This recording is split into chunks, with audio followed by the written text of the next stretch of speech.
That's what this boat basically did. It cracked all of this open for us, and it left the three of us kind of wondering about our relationship to reality. Do we need to really now consider this other element, which was the Disneyfication of our experience?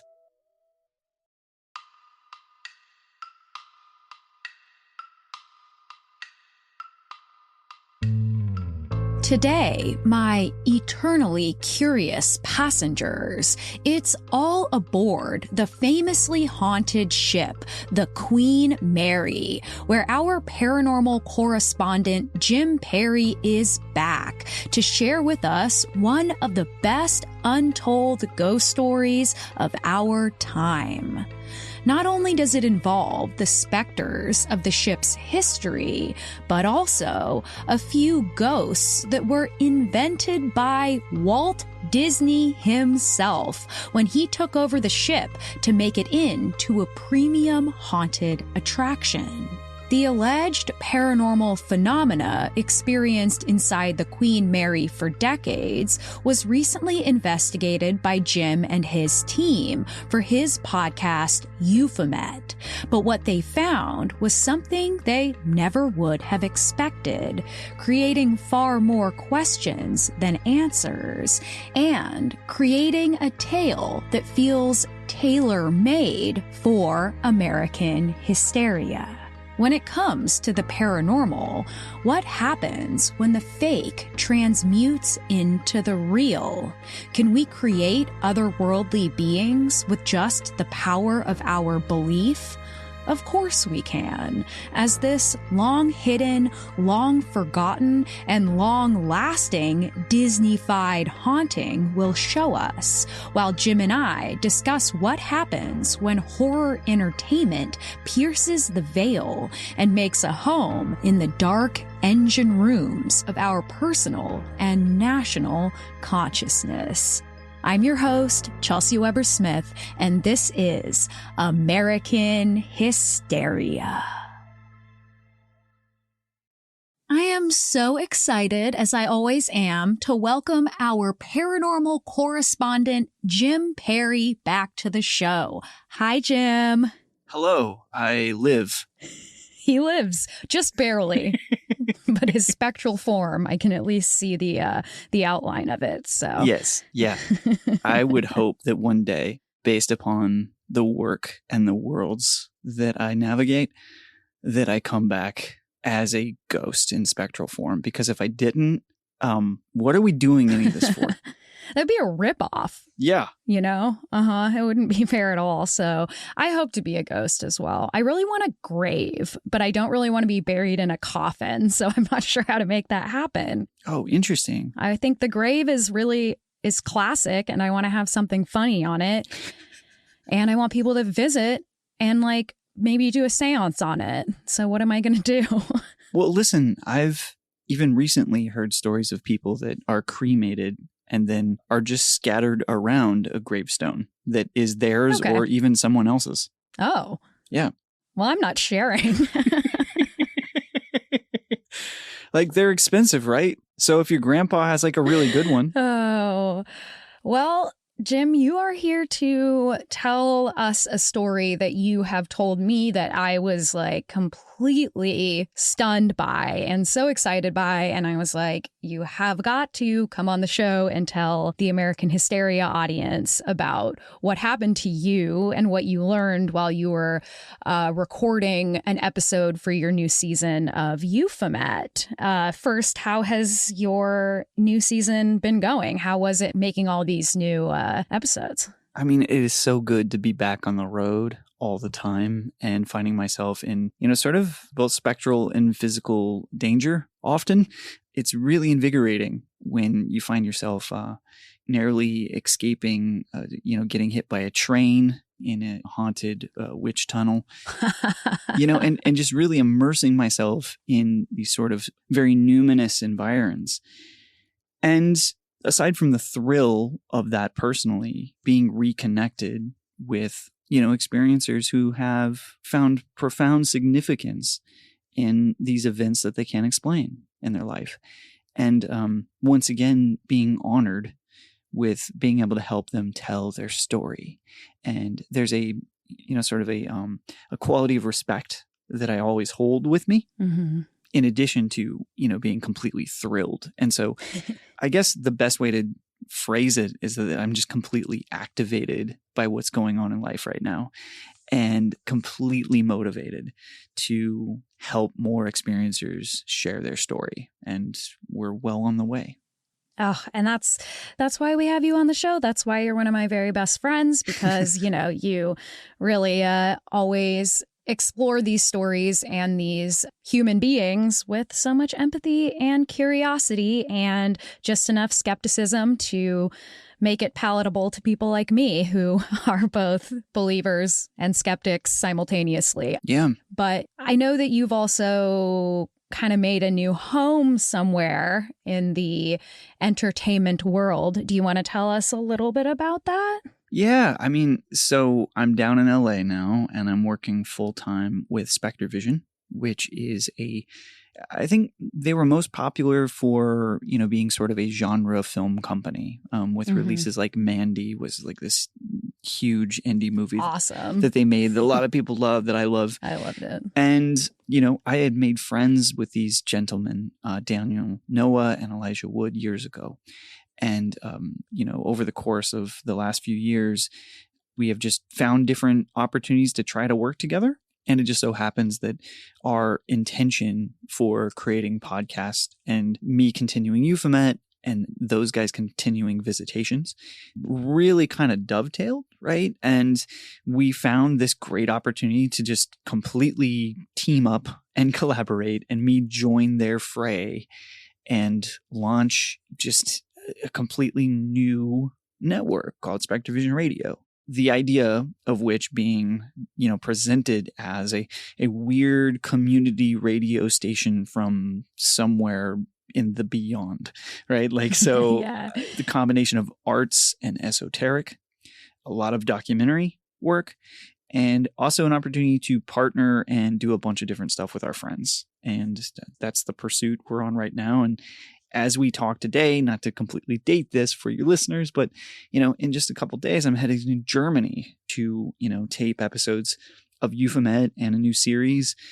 And it feels like I've been on an 8-month sprint. Yeah. And things are not slowing down. And it feels so good to be able to actually share this stuff, because for the first time in my life, I had to be completely quiet about everything that I was doing. Yeah. I had a complete embargo on my social that, wasn't necessarily a mandate, but it was one of the things that I was like, here's an opportunity for me to completely reset. And unfortunately, that also meant that a lot of people thought that Euphomet had ended. Sure. And maybe forever. And it actually never did. Seasons. You do seasons. Yes. It was just in development. Yes. That entire time. And, listen, I was still out. I was still collecting tape, and I was still making things. It was just I couldn't share anything at that moment. So it feels so nice to get to engage with Euphomet listeners again. And I'm looking forward to now being, I don't know, just like out in the public and able to talk about what the hell I'm doing. Yeah. Well, congratulations. I know that everyone listening is so excited for you. I know I am. So I'm ready to get into it. How about you? Yeah, let's get into it. You want to tell me this freaking wild story? Okay. So we're talking today about the Queen Mary ship, which is considered, one of these most haunted places ever. Could you just give us an overview of the lore behind the Queen Mary and maybe some of its history that contributes to that, the paranormal sightings, quote unquote?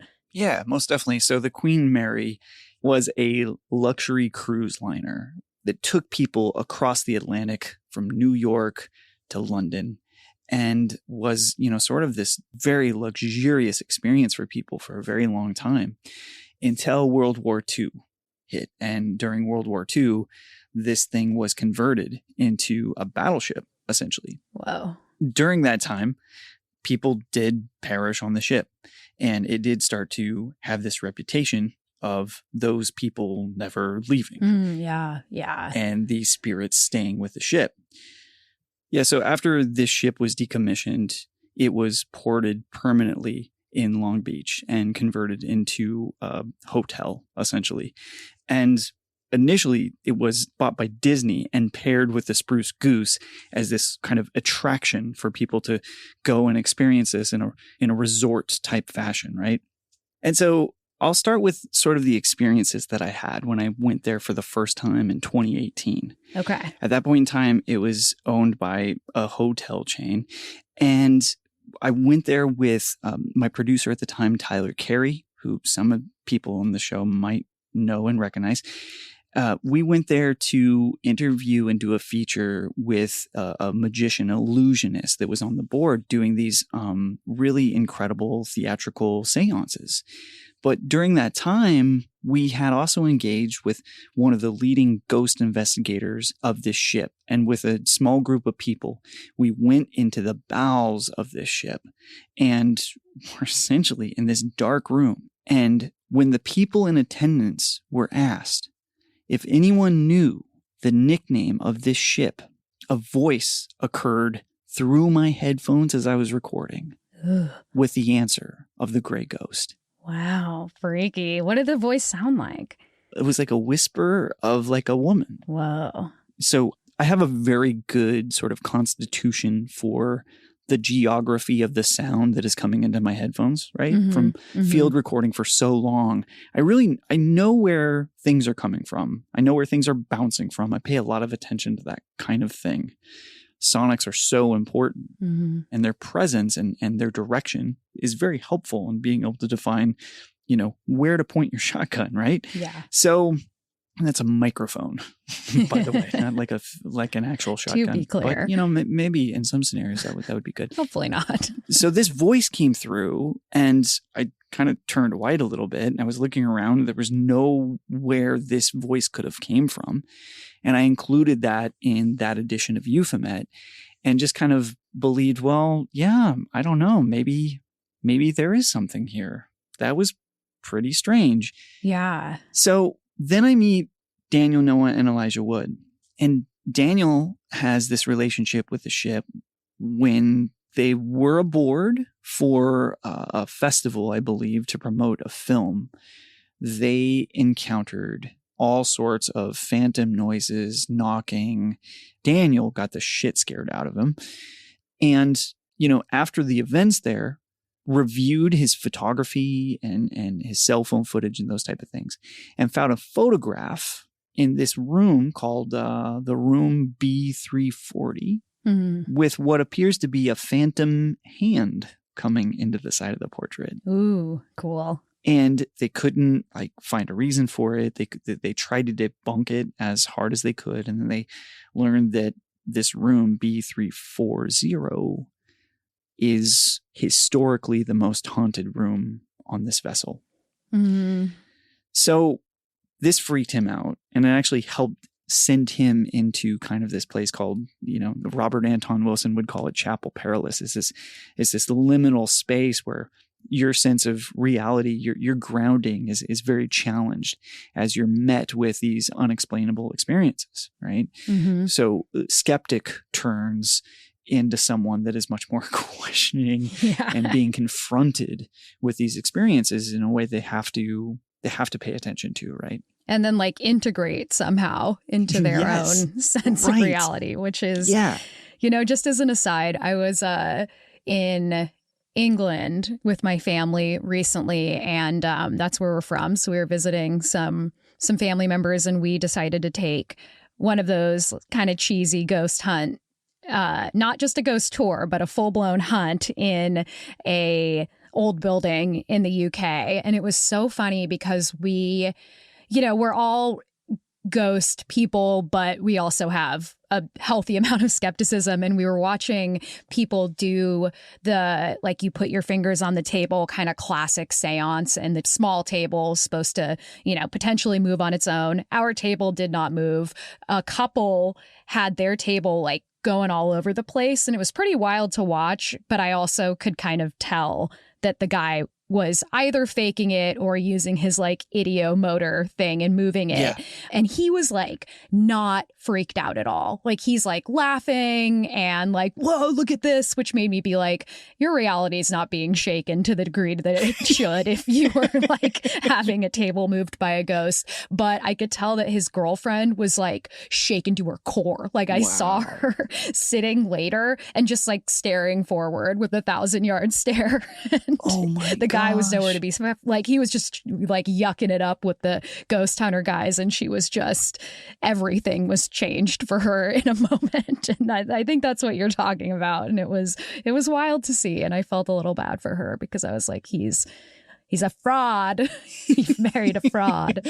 Well, I'm so glad you shared that story because, you know, we as humans and as groups seem to interpret these things, you know, very differently based upon our perspective, but also our, you know, I don't know, like our level of curiosity or openness to these things. I think Daniel and Elijah actually experienced something kind of similar in the way that Daniel was completely shaken and Elijah not so much. Mm-hmm. And so the scenario came to be that Daniel being very hesitant to go back to the ship, Elijah like sort of curious, and me, you know, really interested in visiting and returning to this place where I got the spooky, you know, tape. We decided to go back together. Yeah. Let's revisit the scene. So just you and Elijah. Yeah. Let's see if we can retrace their steps, right? Mm-hmm. Let's see if we can go back to the place where I heard the voice and actually, you know, maybe earnestly investigate what that could have been. And so we did just that. And under that course of investigation, experiencing that place again, we were really surprised by the stories that this ship had to share, which were much different and much more complex than just maybe spirits roaming the hallways and, you know, sort of dead crew people from below. Right. What actually was revealed, Chelsey, was a story of potential manifestation of, well, maybe I'll just start with the first of the story. Yeah, let's hear it. So in more recent times, within the last, I would say, 2 decades, right? Mm-hmm. People will come up to the front desk, and they will report their water running. They will report the door slamming, their cabinets opening and shutting, and they'll be freaked out and they'll say like, hey, I don't know what's going on. My room is haunted. I need to get out of here. Like, book me in a new room. And so the front desk started to realize that it most typically was this one room B340. And so they kept experiencing this over and over again. Eventually it came time for a remodel, and they decided, hey, you know, let's do B340. These guys started tearing open the walls, removing the drywall. And in this room that was creating these experiences for people that were so frightening, they started to find machinery inside the walls. Yes. They started to find timers and levers and all sorts of engineering. And what they never knew when they had taken over the lease from Walt Disney, that the Disney Imagineers had rigged this particular room to be a haunted experience. Can you even believe it? I this is one of my favorite stories I've ever heard in my life. So please keep going. Yeah. So throughout like the late 80s and early 90s, Disney had taken over the Queen Mary, and they had set up this sort of resort experience. And just such as the Haunted Mansion, they equipped room B340, you know, to be a haunted experience, and people would pay a lot of money and go in and get scared but still feel safe. When Disney released that lease, or this new company had taken over, whatever had happened, you know, business-wise, they never let the new owners know that they had done that to that room.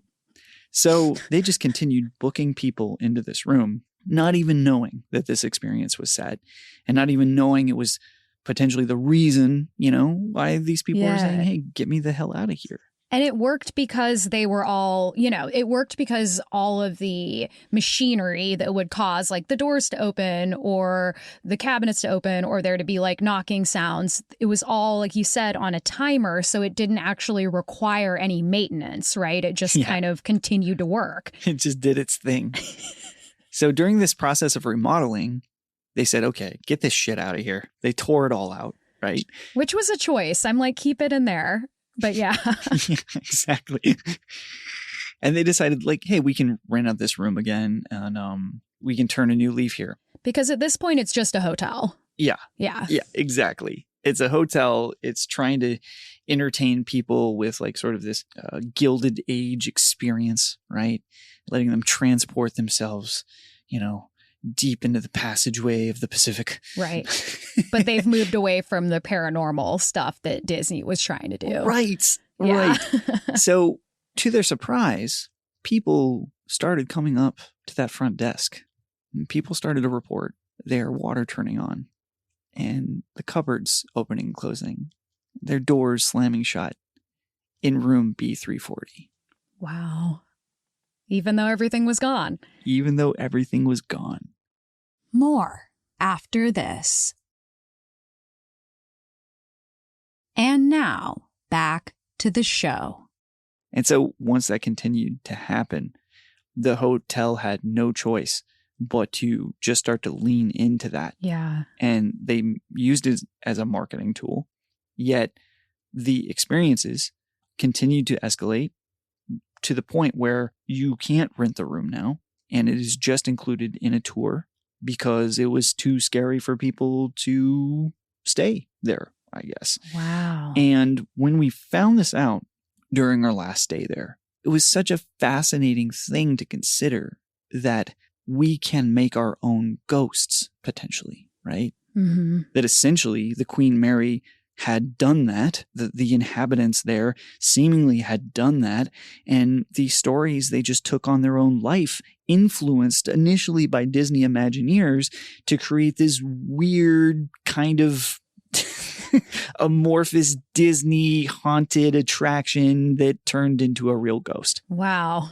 Wow. Wow. Wow. Wow. And I know, like, I did a little bit of reading on what this experience that Disney created was actually like. And it was called Haunted Passages. It didn't last for very long, but, they kind of played on some of the stories. There was apparently like a ghost named John Petter, and he was an engineer crushed on the ship, and he was found in the boiler room, which is probably stuff you've heard when you were in there. And, what he did was like create effects of lighting too, like you would see in the Haunted Mansion. Like they would create like translucent ghosts, and it honestly just sounds like so dope. And I am really, really sad that it failed. But, the fact that it failed also allowed this like very strange phenomenon to happen. So do you think that people heard the Disney story? Because nobody has really been talking about this. It almost feels like you got a scoop. Yeah, I mean, maybe so. It's interesting. There has been some articles in the past about it, but I didn't hear about it. And I've researched this before. There's a bit of this that almost feels like a little Mandela effect-y in the way that in the recent past, the last time I was there in 2018, I researched these ghost stories very extensively, and I had never heard of this before. Yeah. So the idea that even I went in, I had heard of the stories around these things, including the story of John Potter, which to this day would still be parroted by, sort of any of the sites that cover the Queen Mary or the ghost tours that would happen. They would essentially just claim that this was a real story that occurred. And over the course of the boat's history, there's dozens of people that have actually died on the ship, various reasons, right? Like you have these vessels, things happen, people fall downstairs, people have heart attacks, etc. So those things definitely occur, and each one of those people have seemed to generate some sort of lore around their demise. This is the stairway ghost. They crawl up these stairs and you hear their footsteps. So those type of things seem to still be very present within the lore of the ship. Just kind of typical haunting stuff, it sounds like. Yeah, very much so. Very much so. But this other element that, the ship, I think, for a very long time, maybe had actually concealed this information. Because the ghost tour, that allure of it, became a very big part of the ship's personality and how they actually marketed this thing for a while. Right. And, I think because of that, like, hey, it's working. Let's lean into it. Let's keep this going. And even, stories that appeared on Unsolved Mysteries back in the day. This was on Unsolved Mysteries? Yeah. That's so cool. Yeah. It's a super, super cool episode. I guess the mystery is solved. Yeah. So, listen, I think it tells us a lot about our need to attach spirits to old places, right? Culturally, we are so driven to these spots. It's so interesting to us. And this also happens quite often in liminal spaces, right? Like these places in transit or in between. Right. So hotels, boats, elevators, stairways. These are places that often this ghostly activity that people report usually inhabits. Yeah. What does that mean about like our relationship to even being in between or moving from one location to the other? Is that in itself sort of a journey spiritually for us as we're moving our body through transit? Yeah. Who's to say? But it opens up a lot of like deep philosophical questions about our relationship to reality, right? And that's what this boat basically did. It cracked all of this open for us. And it left the three of us kind of wondering, what undue influence were we subject to during our previous visits, right? And can we have those for what they are? Or do we need to really now consider this other element, which was the Disneyfication of our experience? He's in everything, Got his little mouse paws, his weird little white gloves and everything. Yeah. I guess I'm saying that Walt Disney is Mickey Mouse, but, it's true. Yeah. And so you had to do you think it was like you were reevaluating whether there was influence on your experiences from the stories that you heard that were then kind of, I get not all of them, but the idea of this hotel room being haunted was like quote unquote debunked. So were you having to come to terms with those experiences of like, did I create them myself or did Daniel create them himself? Is that kind of what you were struggling with? I think what we were struggling with is that they seem to still be authentic experiences even after the room was debunked, right? So it was like even after we were able to add context to what those experiences had previously been for other people, is that the energy that has been put into creating this myth around this place seems to be very tangible and still creating experiences for other people. So what does that mean about our connection to the phenomenon or spirits or ghosts or whatever they may be, and our level of consciousness and our level of influence from stories, right? Yeah. Everything is a story. We all tell stories. We all hear them and integrate them in different ways. Sometimes they influence us in ways that are subconscious as well. In that subconscious realm of being, there's still a ton that we're trying to learn from that, right? But there does seem to be a lot of very smart people that talk a lot about, collective unconscious and our relationship to those things. And people can read Jung or whoever and start to, kind of consider these things on a numinous level that maybe we are just far from understanding, right? But it doesn't necessarily mean it is exactly a ghost. Yes. But it also doesn't mean that it isn't. We just don't know.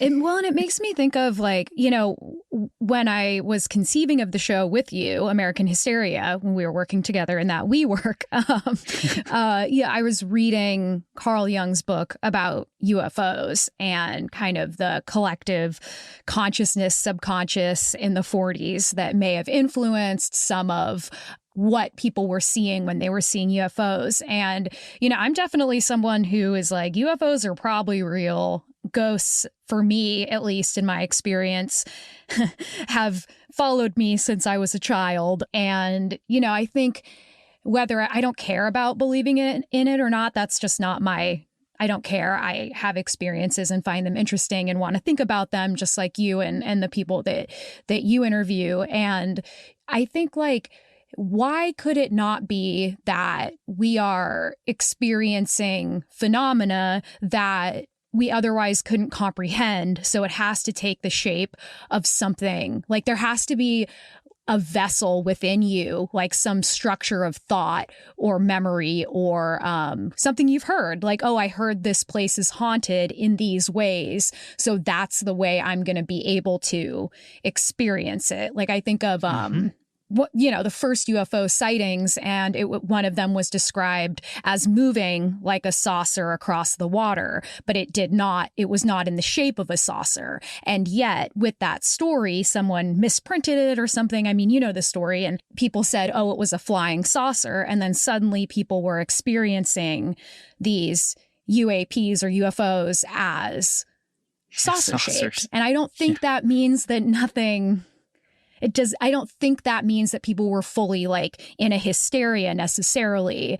I don't know what it means, but I think that it's interesting. And I think that maybe there's something to the idea that we need a vessel that works for us personally to receive something unknown. Yes. Yeah. And the idea that we can enter into different spaces where it makes it easier for those to present themselves, right? Absolutely. Like the liminal space. Yeah. Yeah. And think about a hotel. When I go into a hotel, I have no history. Yes. So that context about your relationship to a physical space is altered greatly, and you become a stranger, right? Yes. In those places, is that where you can open up? You have more bandwidth to be able to experience these things. Maybe. I'm not sure. Yeah. But, Carl Jung also wrote about the mandala, right? And it's a symbol that traditionally will occur to people in different ways after super traumatic events. And that's on the personal level, but also, he gestures that societally these things will occur. And in the past, they've, maybe occurred as UFOs. And that all we are seeing are these modern interpretations of the mandala. And it's a reminder, it's a connection, it's a nudge from the universe saying that hey, no, you're here, everything's going to be okay, let's move forward. Yeah. Yeah. And we find a lot of growth and support in those moments with these things outside of our head, right? Right.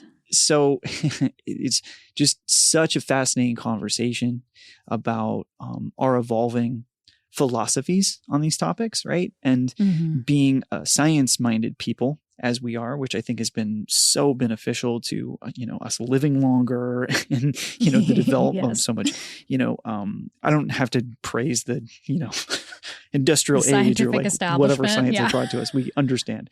But it's not been very long that we have decoupled the idea of something else. Call it spirituality, call it mysticism, whatever. It's only been, recent that we've decoupled that from science or the pursuit of understanding, right? Yeah. And so this idea that there's a place where you can kind of smash those back together, and think about spirit and science. And I think that's what quantum science is starting to discover, right? Is that there's all these kind of spooky things that don't quite work with the traditional Francis Bacon side of things. Sure. And that's a really interesting territory where the topic we're even talking about right now is quantum scientists are right now studying this very thing. Our relationship to 3D reality, right? Are we experiencing things from different, dimensions, right? Or are these projections, are these just manifestations of some sort of collective unconscious? These are questions that very, very astute, serious scientists are working on. Yeah. But for some reason within kind of the mainstream context of where we feel comfortable as a society, especially in the Western world, these elements are still so taboo. And the people that experience them are still very ostracized and put in a corner. So I guess full circle, that's why I think the exploration of them, it continues to be so important. Because without that, we're leaving a lot of people that have experienced weird shit. We're leaving them in the dust, right? Yeah. And I think now is the time where we need to include all of that and have those discussions about our philosophies and ways forward that promote an inclusiveness of anecdotal experiences into scientific data. Absolutely. Yeah. And I think that's what this Queen Mary adventure really was, if anything, was all of that. Yeah. Yeah. More after this. And now back to the show.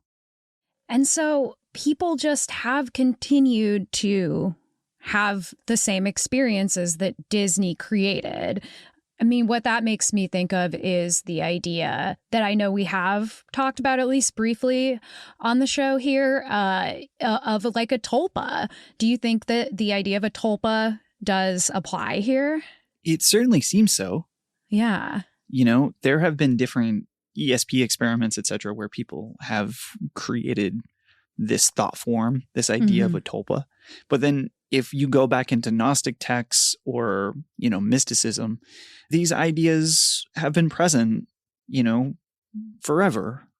Tulpa, it originally comes from Tibetan Buddhism, and it's essentially a materialized being, right? That is created from intentional thought through potentially maybe a meditative practice, a ritual. Sometimes it's done by just a single person. Other times it's done by a collection of people. And there's similar ideas out there about, you know, thought forms being created in other religious and spiritual belief systems. The Jinn, more popular in the Middle East and Southeast Asia. An egregore is another like sort of magical thought form that's kind of similar to a tulpa. But across cultures, across beliefs, outside of our modern sort of Western scientific construct of reality, there's this idea that we can create entities and or spirits or energies that sometimes can do our bidding. Other times they're just doing their own thing. And sometimes maybe they get stuck on a ship and in a room and are slamming the door in protest.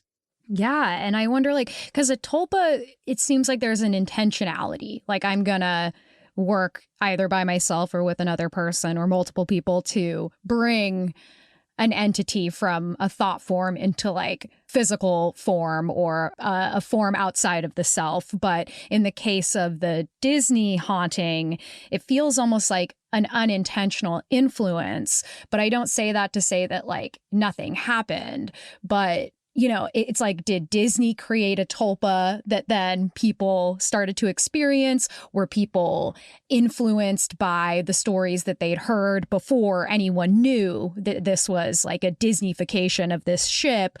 Like, it just seems interesting that it doesn't seem like people were intentionally having these experiences because they wanted to create a tulpa. They were having it because that form already existed. But, you know, it's hard to make up like a faucet turning on. You know, it's like one thing to like, ooh, I caught a ghost out of the corner of my eye. You can like write that off as, you know, oh, I just manifested that myself in my fear or my, you know, in the shadows. I saw it because humans naturally make figures when they look in the dark, you know, but it seems like these are more concrete actions in the world that are happening. And I've had them happen to me too. And those are the ones that are really hard to explain and aren't coming from this place of just, I've been influenced into thinking that this happened. I mean, maybe you could be like, oh, this cupboard opened because it's a ship and the ship moves a little bit or, you know, something like that. But, you know, I mean, for that to happen again and again, I don't know. It's pretty interesting. It really is. And so in the 1970s, for example, there was this ESP experiment, right? This extrasensory perception experiment led by a group in Toronto. And they basically challenged themselves to create a ghost.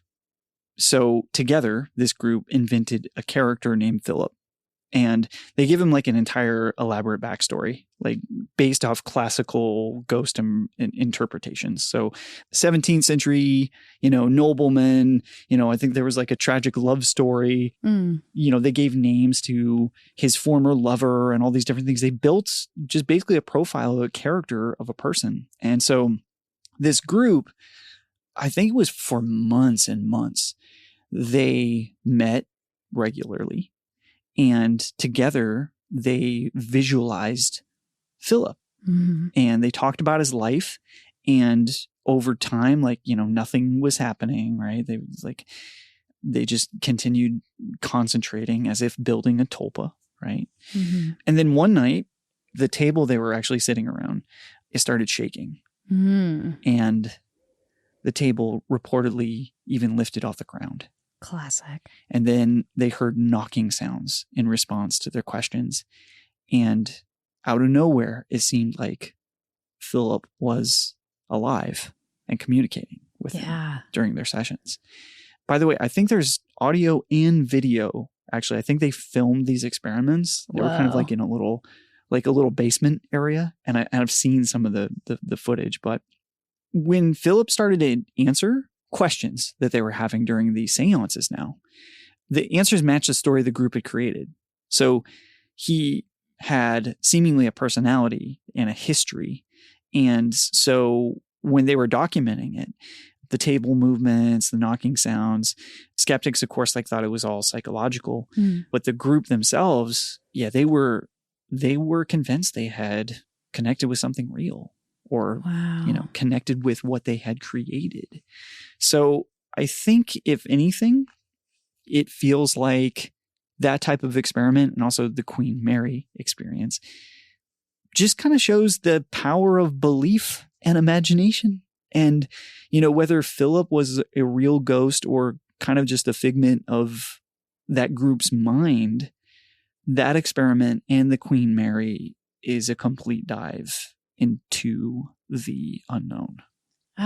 Absolutely. That is very, very cool. And it makes me think of, the early days of spiritualism and seances and how, we've talked about it on the show to death, but the Fox sisters who kind of kicked off the seance movement with their hoax, knocking and in response to questions. And then the seances became, table shaking, table lifting, all of these things that have become cliche now. And it almost feels like, and I personally believe that most of what was happening with spiritualism was an entertainment show that they were putting on for people.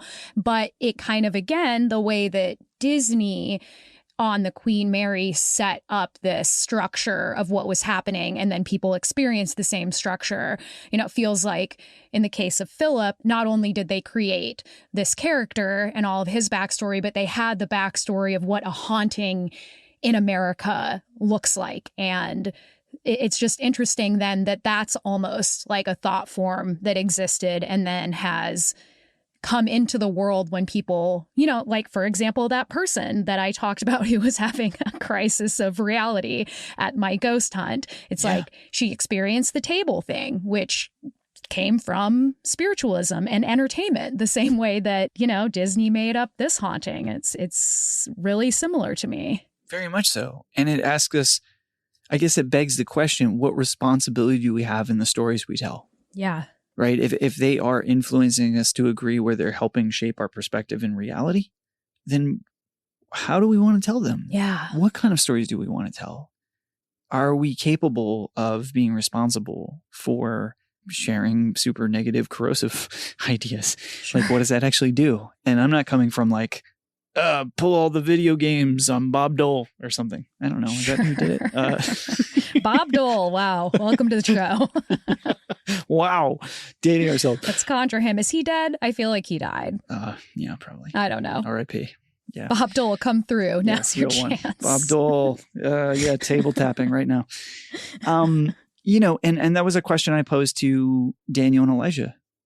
When we're talking about genre film, right? So often it deals within the realms of horror in particular, deals within the realms of paranormal reality. And for whatever reason, when people experience paranormal events or alleged contact with entities or spirits, they so often parallel what is seen on the screen and in media that it is laughable, right? Like in a way that like, is this a trickster element that's happening here? Or is this straight up parody? Or is there a projection process in place? Yeah. Where that substrate that we're talking about, that vessel that needs to be seen or is trying to communicate, takes on that form that we can process it in. You know, who's to say? But like, as good a guess as any. Yeah. That it's such an interesting question about like responsible horror and genre work, because I'm not going to name it, but I recently saw a horror movie that I did not like in theaters that is getting rave reviews. I know which focused, one. Don't say it. But, you know, the focus was on Satan. And, you know, I didn't expect that out of this film. And, you know, the idea was Satan's real. Devil worshippers are real. And for me on this show, that is like cardinal sin in horror. And a lot of people love it. And, you know, a lot of people don't give it a second thought. But for me, it just feels like we're still doing devil is real stuff. Like there are so many more interesting and beneficial ways to create horror that don't perpetuate. Again, if we're thinking that film, which obviously it does, influences the world around it, especially in how people experience the paranormal. Why are we putting Satan is real out there? Like that feels like not a good idea. But, you know, people love their metal Satan and I get it. But it feels like, you know, it feels similar to what we're talking about right now when how do we make things like Disney? How does Disney make things? I think he did a pretty good job with that room. You know, that's mostly fun stuff. But in the paranormal sphere, it's not always just fun. It's not always cabinets closing and doors slamming and creaks and knocks. You know, it can get into the cultural in a way that can get scary and perhaps negative if you're affecting people's reality with these vessels that they can experience, you know, the unseen within. Mm-hmm. Yeah, very much so. I mean, we've seen it within conspiracy culture. Yeah. We don't have to like go over that. Yeah. But this shit is all real in the way that it affects us. Yeah. Like we can debate on like what it is, where it's coming from, but there's no doubt that it affects us culturally and personally in ways that are profound, and also how we interpret ourselves and we tell our stories, right? So it is one of the most important topics there is, I think, is our relationship with the paranormal and the unknown. And I think we do hold a great responsibility as storytellers to help provide context or define what that messaging is without inducing satanic panic version Sure. 45 or whatever, 450,000. Yes. We don't want that. I thought of you, by the way, as soon as that popped off in that film. Oh yeah. I immediately just thought of you in American Hysteria. And how furious I was somewhere watching. I just saw your face was red. I was so shaking. mad. But you know, that's my personal beef to carry. But yeah, I think that this is, I don't know, this has been such an interesting conversation. And I just love being able to talk about the paranormal with you because I am an experiencer lifelong. My name's Chelsey and I'm haunted. And, you know, I've never written it off completely. And it's always been a back and forth struggle with me with skepticism and being an actual experiencer. And I just don't think those two things conflict. And I think, you know, it's so easy to just be like, well, Disney created this room and then that influenced people's experience in the future. And it's still doing that now because people heard the stories that were apparently real, that came from Disney, essentially. And, you know, it's easy to just say it's a hysteria. People are projecting. And like, sure, I'm not saying that's not true, but anything definitive like that, you're like, I don't know, like, how do you know, buddy? You know, like who is to say what is true. And I think once I hear somebody like being sure about something, even when I hear myself being sure about something, I have to be like, but don't get cocky, babe, because like you don't know nothing. We know nothing. We're spinning through the universe. We don't know what's real. And one thing I do know, I wish I could have gone on that Disney Haunted Passages ride. Yeah. That's real to me. You and me both, babe. Well, thank you so much for coming on, Jim, and telling us this story. And I'm so excited to hear what comes out of your future travels. Thank you, Chelsey. I hope everyone listens to the new season of Euphomet. And I always love coming on American Hysteria. Always a joy. Thanks, Jim.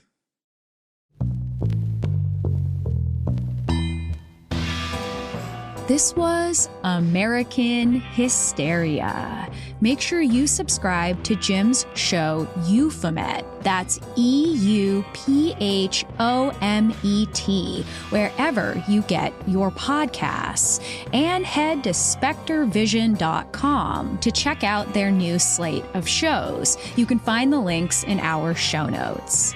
If you want to help support our show, and we can always use your support, you can head to patreon.com/American Hysteria or subscribe on Apple Plus. You'll get ad-free episodes as well as bonus content, like the other podcast that I do with our producer, Miranda, where we tell you stories that were cut from the episodes or stories we think that you'll really like. That's patreon.com/American Hysteria or subscribe on Apple Plus. If you head to AmericanHysteria.com, you can pick up some of our merch, or you can leave us a message on the Urban Legends hotline about a tale that you remember from growing up, or even one you've heard recently, and we might do an entire investigation about it. American Hysteria's producer and editor is Miranda Zickler, and our associate producer is Riley Swedelius Smith, and I'm your host, Chelsey Weber Smith. Thanks, as always, for listening, and I hope you have a great week.